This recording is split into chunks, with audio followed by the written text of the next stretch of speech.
So tomorrow I'm going to be making some jalapeno chuckers. Well, what are jalapeno chuckers? Jalapeno chuckers are jalapeno poppers stuffed with chuck roast, and then we're going to wrap them with bacon. So today I need to get this 3-pound USDA Choice chuck roast seasoned up. We're going to let those flavors sort of soak in overnight. And then tomorrow we're going to smoke this up out on the Weber kettle, pull it apart once it's nice and tender, and stuff those jalapenos, wrap them with bacon, get them back on the grill, and they're going to be delicious. First thing I want to do is I do want to get a little bit of a binder on here. And what I'm using is this balsamic glaze from Trader Joe's. I've been using this on beef a lot lately. I really like it as a binder, if a binder's necessary. I don't always use a binder.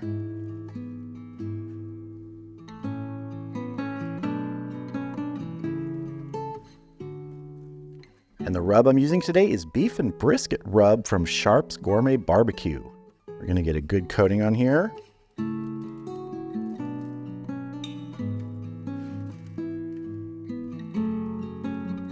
Remember the edges.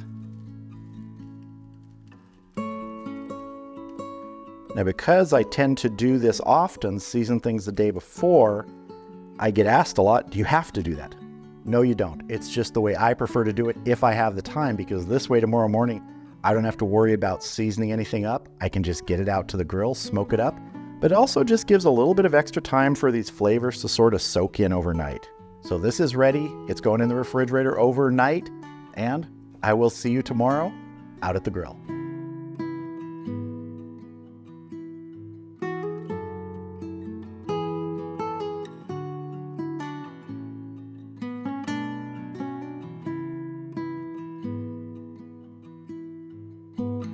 All right, our chuck roast has been soaking in that seasoning overnight. The Weber kettle is up to temp. My target today is 275 degrees, and in a bit we're going to be putting on some white oak for smoke. I also have the Mallory firewall configured for 2-zone indirect cooking, and I have a foil pan with some water in there and a piece of foil on the very bottom of the firewall grate to direct airflow towards the charcoal and to catch any drips. And we're using the Mallory M1 cast iron grate on the Weber kettle today. So let's get this chuck roast on.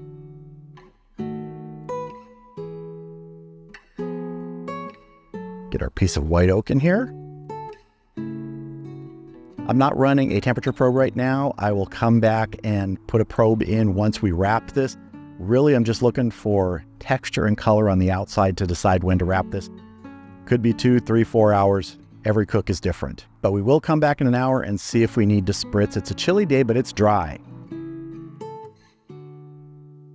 So let's get our lid on and get smoking. See you back here in about an hour. All right, we are at the 1 hour mark. Let's take a look and see how our chuck roast is doing.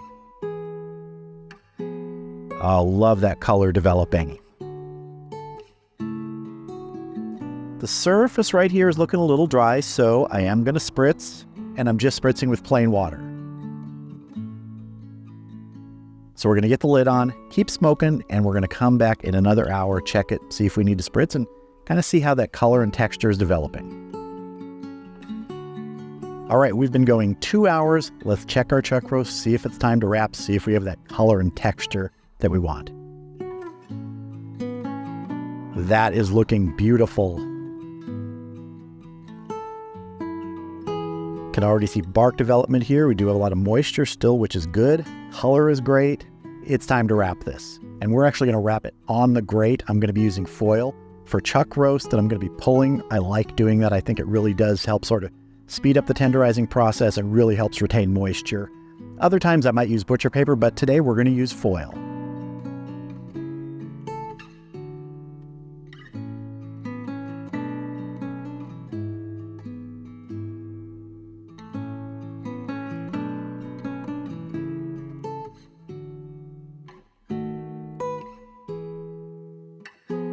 Don't need to add any more moisture to that. Sometimes I will spritz the foil, but quite a bit of moisture on that chuck roast, so I think we're good.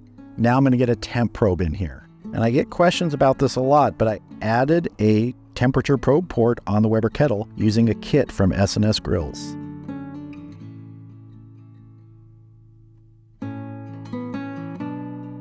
Internal temp looks to be 163, almost 64 degrees. So I'm gonna get the lid back on. We're gonna let this go to about 200, 203 degrees. Then we will probe for tenderness. See you back here when we hit that magic number. All right, we've been going just about 4 hours, like 3 hours and 59 minutes, and we just hit 203. Sometimes it moves quickly, depends on the cut of meat. Let's go ahead and check our chuck roast for tenderness.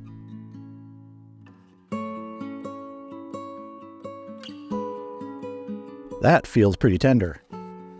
All right, I am happy with that tenderness. This is gonna go in a foil pan. I'm gonna put a piece of foil over that, and it's gonna rest for 1 hour. Then we will pull it and start building our jalapeno chuckers. But I'm also not gonna shut the grill down because we're gonna need this again when we cook our poppers, chuckers, whatever you wanna call it. Because the jalapenos stuffed with chuck roast are gonna be wrapped in bacon. So we're gonna get those back on probably in an hour and a half or so. So this kettle's gonna keep going. See you inside when it's time to pull this chuck roast. All right, our chuck roast has been resting for almost an hour now, and I've got some jalapenos here that I'm gonna break down and clean up so we can get ready to stuff them. Just wanna see which way this rolls because I want it to be flat on the grill. Then I just take a plate or something and a little spoon and scrape out the insides.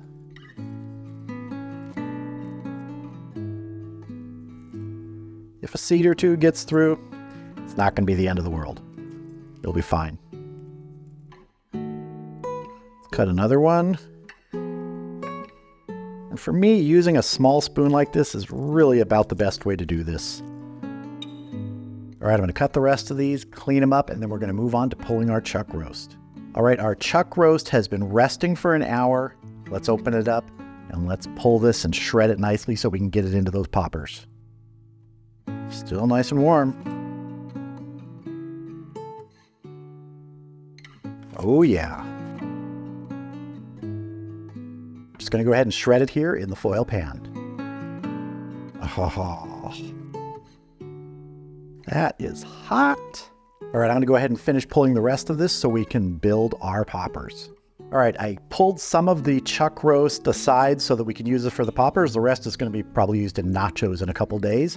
And as I'm pulling it, I'm thinking it could have used another 30 minutes out there just, to get a little more tender. Sometimes when you probe, you hit a spot that's really tender. Sometimes you hit a spot that isn't tender. I hit the spots that were tender. A lot of it was super tender, but there was just like one hunk that wasn't. So I think another 30 minutes would have been good, but it's going to be terrific. Now I'm going to add a little bit of barbecue sauce to this. I'm just using something that I have laying around, some Chris and Pitt's barbecue sauce. Not a whole lot, just something to bring a little bit of flavor in here with the meat. All right, let's get our jalapenos over here and start building these poppers and wrapping them with bacon. Take one of our jalapenos here, cram a bunch of beef into it, a lot of our chuck roast. Now I'm not using any cheese, any cream cheese, anything like that. You could if you want, but I want these to be an all meat sort of popper except for the jalapeno, just the bacon and the chuck roast. Take a piece of bacon.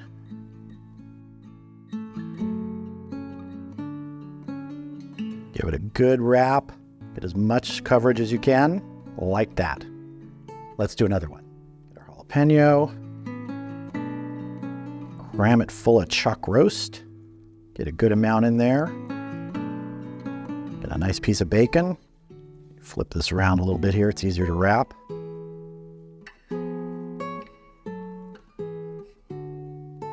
Just like that. I'm going to get the rest of these built, and then we're going to hit them with a rub before we head out to the grill. So I have my poppers on my grilling tray. This is nice for putting things on the grill that you want to take off altogether. And I have it in a tray here because I'm going to hit it with that rub. The rub I'm using today is Baby Jake's Beef Honey Chipotle Rub. I want to get a little on the outside here.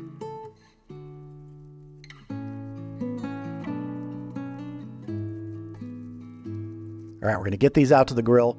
I'm going to cook it until the bacon is done to my liking. Now, you might like it more crispy, less crispy. You know that if you watch my videos, I like it AFS, acceptable floppy state.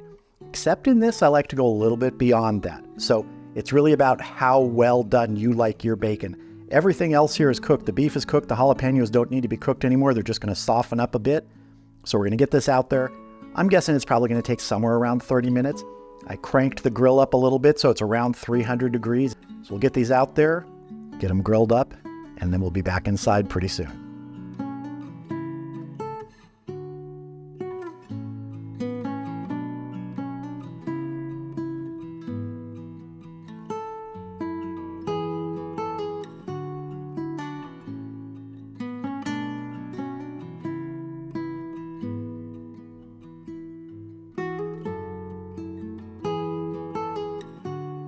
All right, here we are. Our bacon wrapped jalapeno chuckers are just off the grill, maybe 2 or 3 minutes ago.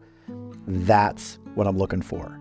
Just beyond AFS, but not super, super crispy. But again, if that's how you like it, you can totally go ahead and do that. But right now it's time for a taste. I'm going to take this one right here. Cheers.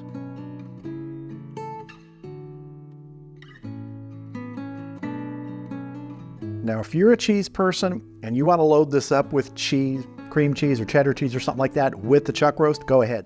But for me, that beefiness with the bacon wrapped around it, that jalapeno, that's what I wanted here.